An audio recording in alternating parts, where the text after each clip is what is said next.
Good morning students. तो हम आज जो स्टार्ट करने जा रहे हैं वो है हमारा डेफिनेट इंटीग्रेशन।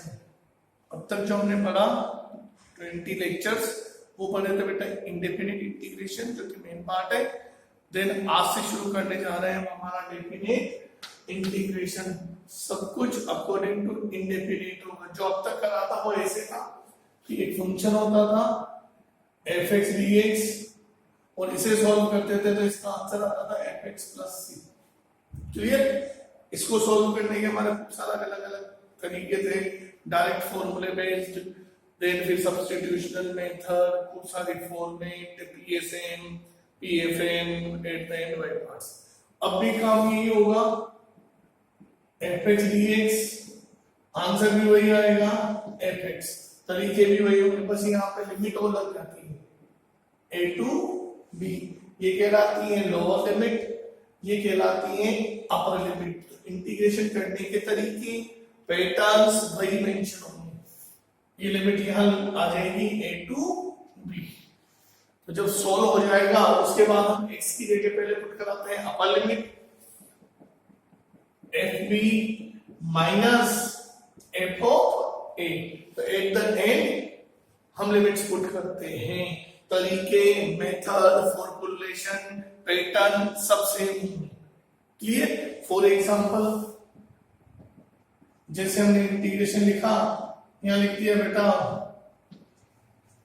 x³ dx और लिमिट लगा दी 1 से 2। तो सोल्व कैसे करेंगे? x⁴ 1 से इनडेफिनिट इंटीग्रेशन का आंसर तो एक वेरिएबल में होता है, जबकि डेफिनिट इंटीग्रेशन का आंसर एक कांस्टेंट होता है। तो आंसर सबके सेम आते हैं, अलग अलग नहीं है। 4 तो कांस्टेंट है, बाहर आ गया। पहले पुट करेंगे अपर लिमिट 2⁴ माइनस 1। 2⁴ का मतलब 16 माइनस 1 15 अपॉन। तो इस तरह से तरीके, मेथड हुई। और लिख रहा हूं example number 2, integration 0 to π/2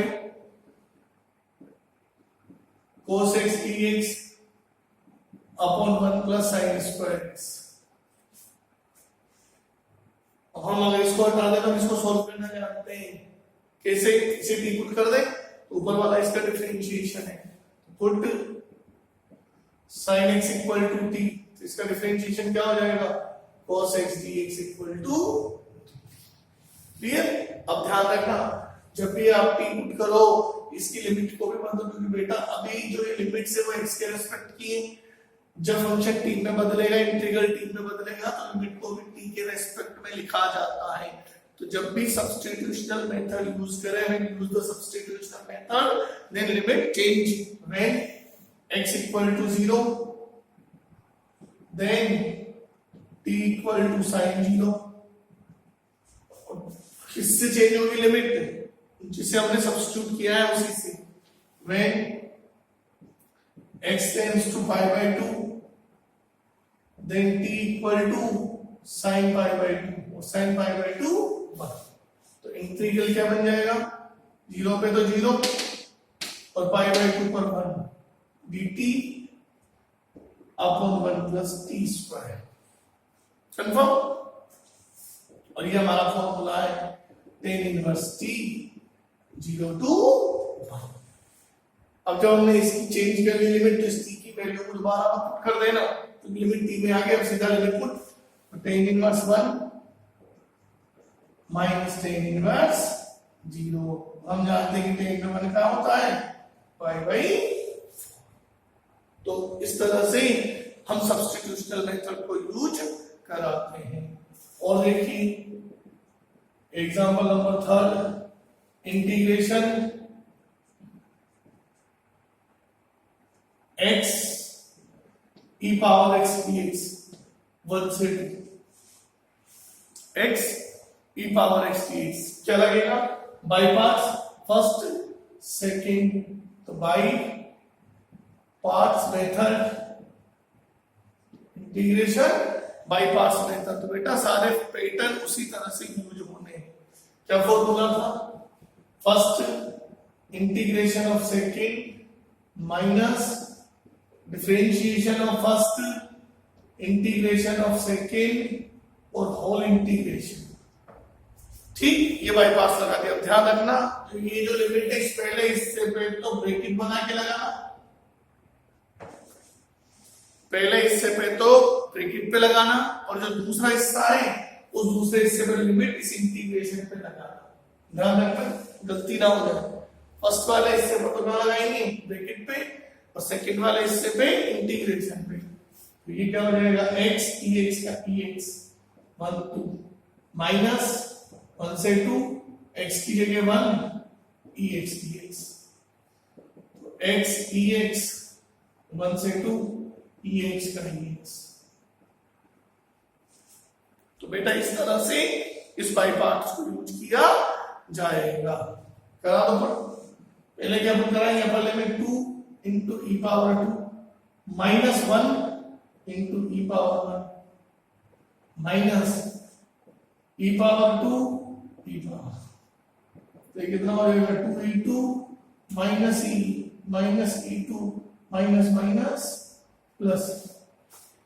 okay, इसी से ये e कैंसिल, तो ये कितना हो जाएगा? आंसर इस। तो एक बार दोबारा बाई पार्ट्स लगाया। ध्यान रखना जब भी बाई पार्ट्स लगाओ लिमिट पहले हिस्से पे तो ब्रैकेट पे लगाएं और सेकंड वाले हिस्से पर इंटीग्रेशन पे लगाएं। तो पहले पुट की जाती है upper limit, put the upper limit 2 e power 2 minus 1 e power 1, फिर 2 e power 2 minus e power 1, this minus plus cancel, then answer. तो इस तरह से हम सब्स्टिट्यूशनल मेथड में भी और बाई पार्ट्स में भी लिमिट को यूज कराते हैं। क्लियर? और देखते हैं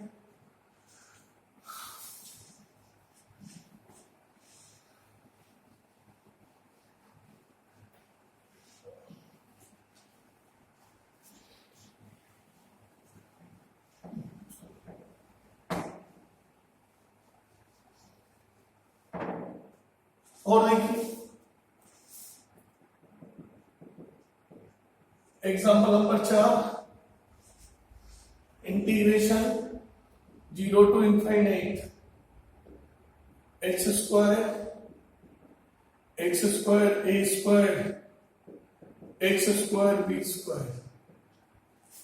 ओके, x square का है, दो फैक्टर है, हम उनको डायरेक्ट भी अरेंज कर सकते हैं। डायरेक्ट अरेंज कैसे करते थे? x square plus a square x square plus b square, इन दोनों फैक्टर्स को ऊपर लिख दीजिए।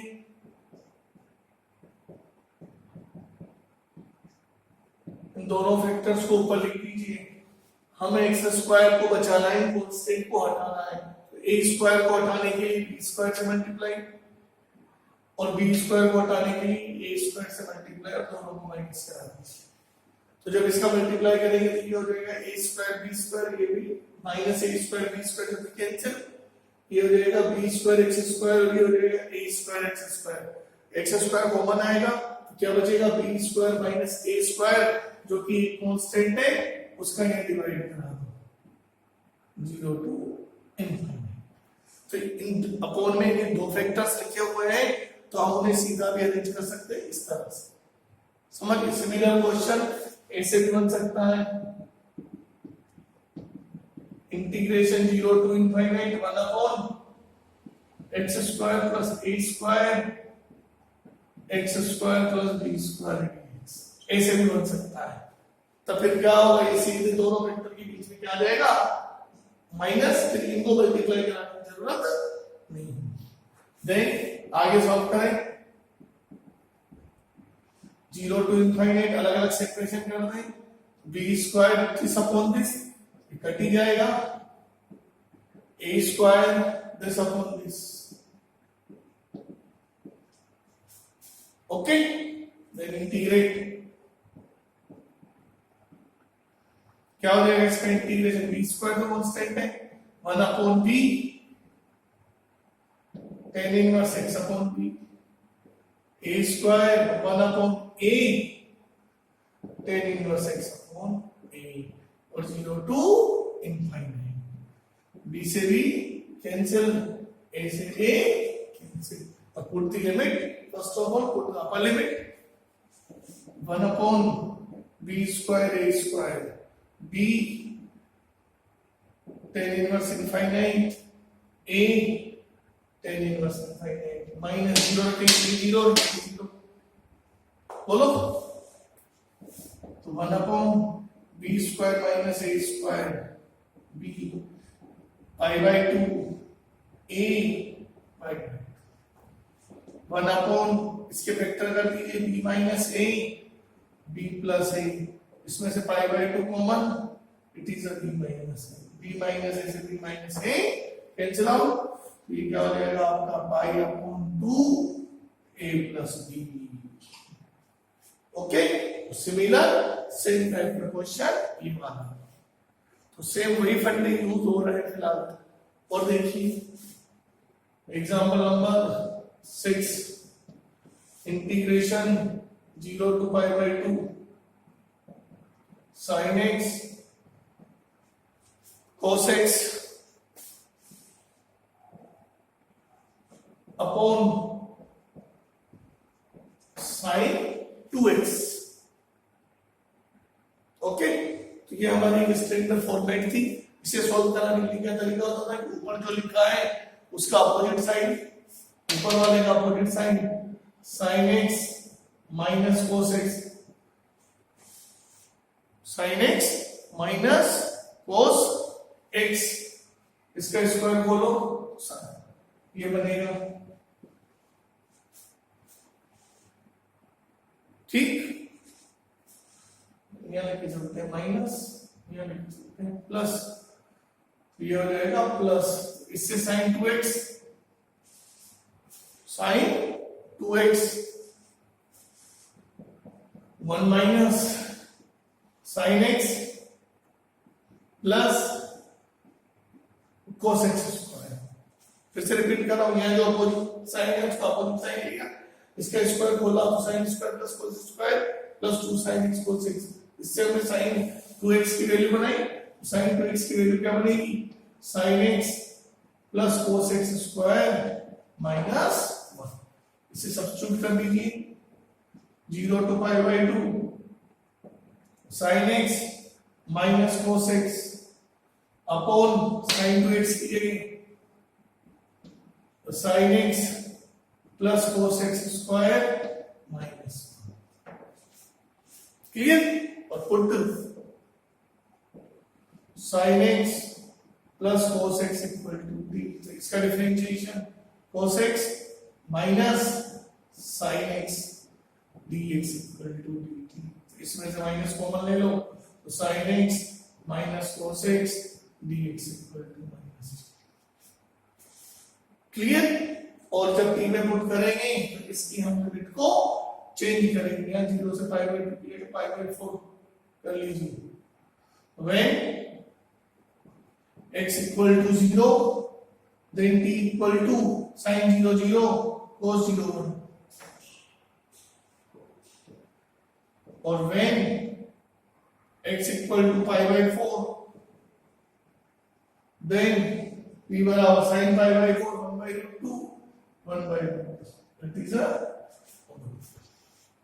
ये क्या बन गया आपका, इंटीग्रेशन 0 पर 1 और पाई बाय 4 पर √2, और इसकी जगह माइनस dt और अपॉन t स्क्वायर माइनस 1, और इसे आप सॉल्व कर सकते हैं। इस पर फॉर्मूला लगाना, फॉर्मूला लगाने के बाद में हम इसमें लिमिट पुट करेंगे और फिर आंसर की प्राप्ति करेंगे। तो इस तरह से हमारे पैटर्न को हम यूज कराते हैं, तो सब काम करता है, सब्स्टिट्यूशनल मेथड काम करता है, पीएसएम काम करेगी, पीएफएम काम करेगी, सब बाई पार्ट्स काम करता है। हमने जो हमारे स्टैंडर्ड फॉर्मेट्स को लिखी है वो सभी स्टैंडर्ड फॉर्मेट भी काम में आती है। तो ये इसका शुरुआत वाला पार्ट है जो डायरेक्ट इंडेफिनिट पे डिपेंड करता है, बस ध्यान रखें जब भी टी पुट करें जरूर लिमिट को बदलें, लिमिट बदलना ना भूलें। ठीक है, ओके, थैंक यू।